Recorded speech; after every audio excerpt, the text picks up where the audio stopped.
to 5, y equals to 4. Okay, these are our two numbers. So I'll say print is bigger than y. Okay, and I'll just print that. And so I've used an operation which is greater than.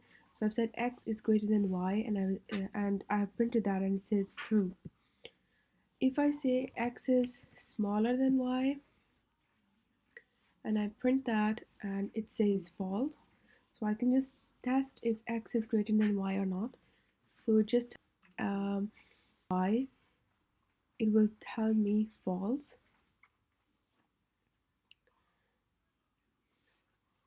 Okay, if I want to say if x is equals to y, I'll have two equals and play that, and it says false. Okay, if I want to say x is not equal to y, I will have the exclamation mark and equals. This means x is not equals, and this gives me true. And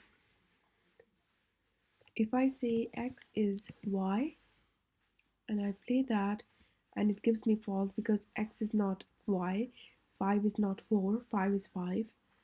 Okay, if I say x is 5, and it gives me true because yes, x is 5. And if I say x is not y, okay, it will again give me true. So these are some of the basic operators that we can use in Python. So to check different information,